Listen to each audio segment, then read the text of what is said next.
Gene Simmons, ultimate rock star, ultimate businessman, and now he's here today to discuss Family Jewels, his show that premieres on Sunday. You're right. Gene Simmons' Family Jewels sounds much better than Family Jewels. Okay. This is why you're here on WSJ. Yeah. Well, we're happy to have you here, and I want to jump right in and talk about this show. Yeah. You were actually in Amsterdam, and you came across something when you had a film crew following you, something that happened that really had some special meaning. Yeah. What happened was that KISS has been on tour for 2.5 years. Our camera crews follow us around the world.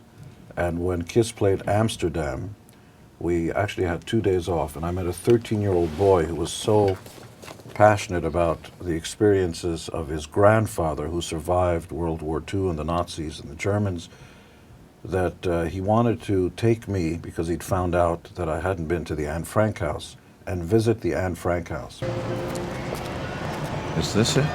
I think it's here, but I think we go in the museum part, right? Museum. This here. Welcome in the Hi. Anne Frank House. Thank you. I'm Gerrit van der Linden. Hello. Your tour guide today. Thank you. Hi. Hi, Gene I'm Gerrit Simmons. van der Linden. Welcome in Wow. the Anne Frank House. What you see over here is just about last pictures taken from Anne before she went into hiding. Oh. She was 13 at that time. So there are no pictures of Anne when she was 14 and 15, what actually became 15. I was struck by how similar her life experience was to my mother. My mother was 14 when she was taken to the concentration camps of Nazi Germany. Our whole family was wiped out, but my mother survived. And for me, it was an emotional, it's difficult to put into words because I'll get choked up. So. Right. And you haven't spoken a lot about this in the past. No, I don't think it wasn't really my place. My mother hardly mentioned it to me.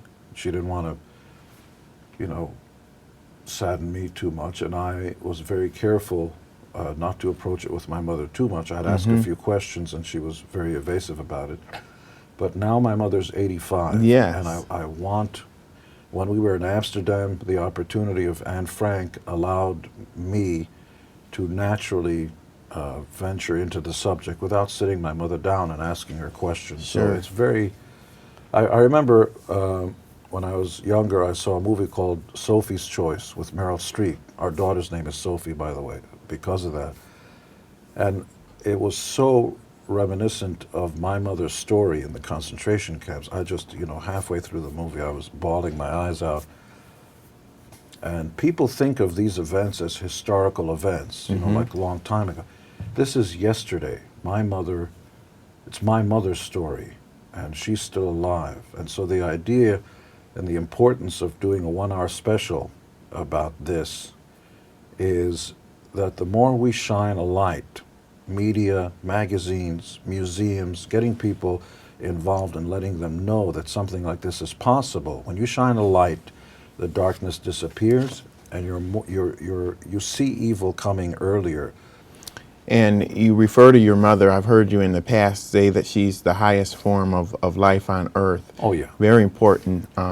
The truth is that my mother isn't very schooled in the sense of learning a lot of information. She never went to the School of Higher Learning, anything like that. She speaks English with a Hungarian accent, very thick.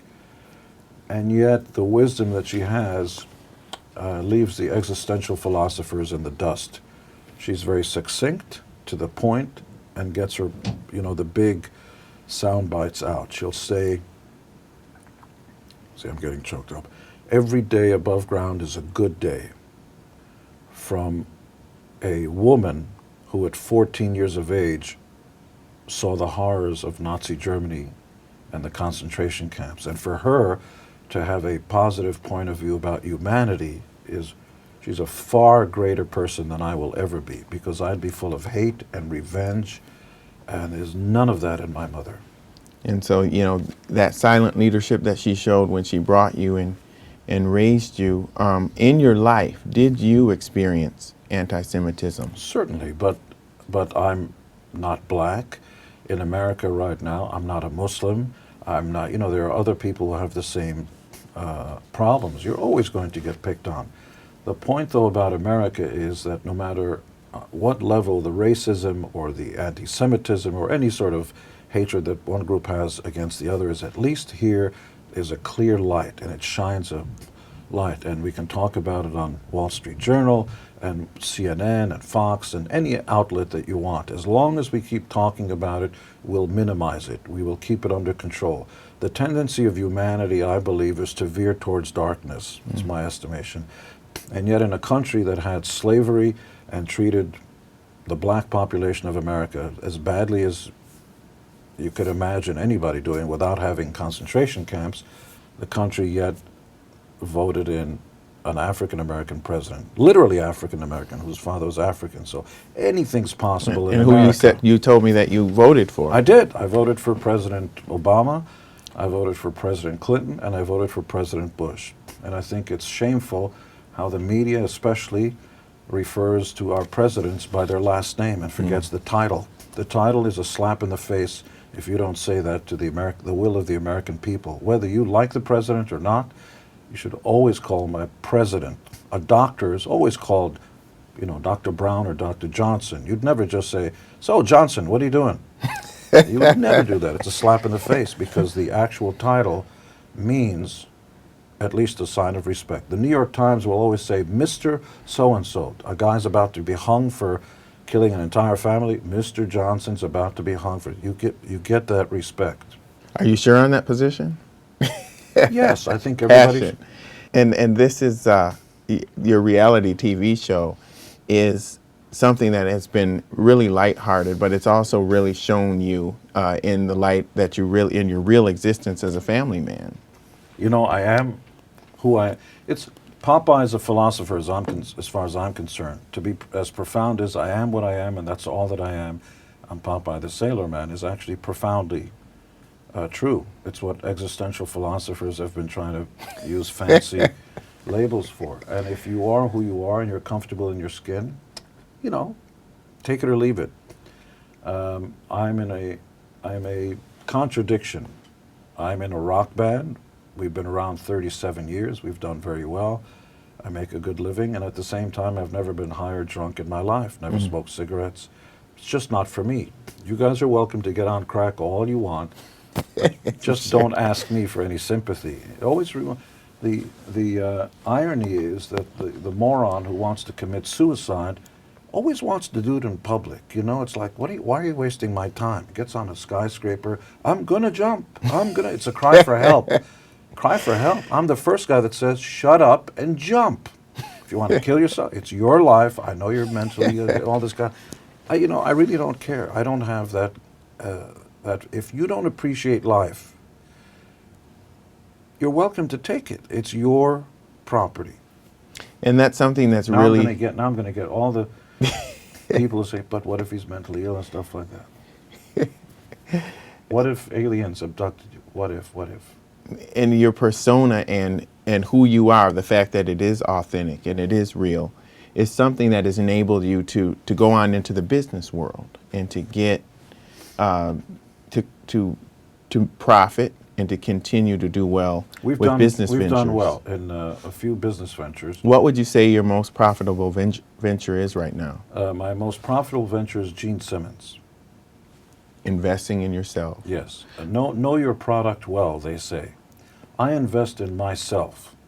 I never use capital to invest in other areas. I mean, I'm in the stock market and so on, but I'm very conservative. But with myself, anything I'm passionate about, I'll throw capital at, and any new venture I'm involved in, I'm totally committed to, because I know I never look at the clock. And I don't know anybody. So I don't use assistants, actually. I prefer to use everybody else's infrastructure. As an example, we have something called CoolSpringsLife.com. Our partners are very high-end individuals. A gentleman whose name is Mr. Carpenter, who was the CEO of Transamerica. A gentleman by the name of Mr. Baitler, who was the COO of Transamerica for 16 to 20 years, both gents. Very high-end. And what we do is we lend high-net-worth individuals with a minimum of 20 million net worth, as much as $300 million, and at not too far above flat LIBOR. And there's all sorts of issues, all sorts of benchmarks you have to reach, but we lend the cheapest money on planet Earth if you qualify. And how many of these have you done? Well, we're processing our first 2 billion of loans, and we just launched in March of this year. Okay. We do well.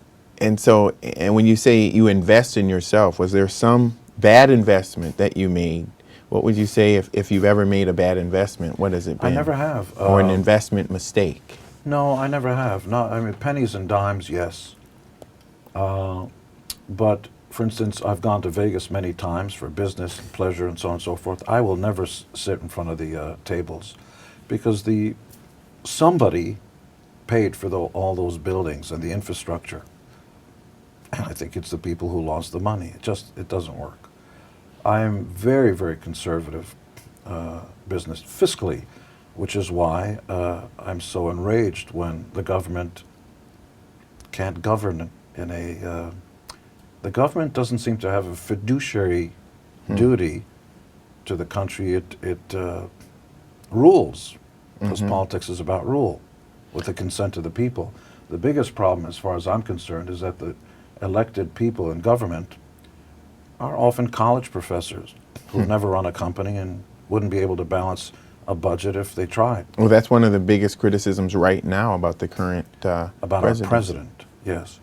And I voted for President Obama, and then in retrospect, I voted for an idea and an ideal. I voted for the idea. What I got was an idealist. They're not the same thing. And I love his heart, and I love that President Obama is, I want to take care of people, that, you know, we should all get along on the face. These are all the right idea. Being a humanist is exactly right in terms of tone and the heart and soul of what America is. But it's a business. We have an export and an import number. And if the export's far, you know, you've got to figure out how to balance a budget. I don't believe it's the inalienable right, the birthright for the government to suckle you in the government's boob and to make sure that if you sneeze, they're going to come there and blow your nose. No, I don't believe it's your inalienable right to have a home and health care. I don't. What about to stay on your parents' insurance until you're 26 years old?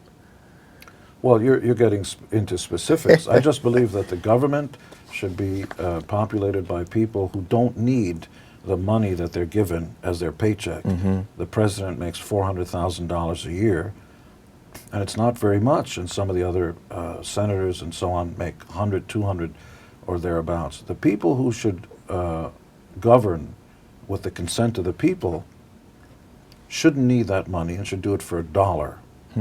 They should be well-off, successful business people who know how to make things work, because government is structure.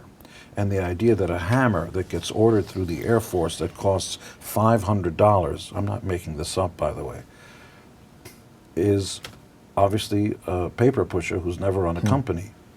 And, you know, obviously a high net worth individual now. And so you're really affected by self-made American entrepreneur. You're affected by the Bush tax cuts situation. Do you feel that they should be extended? Of course. For everyone? Yes.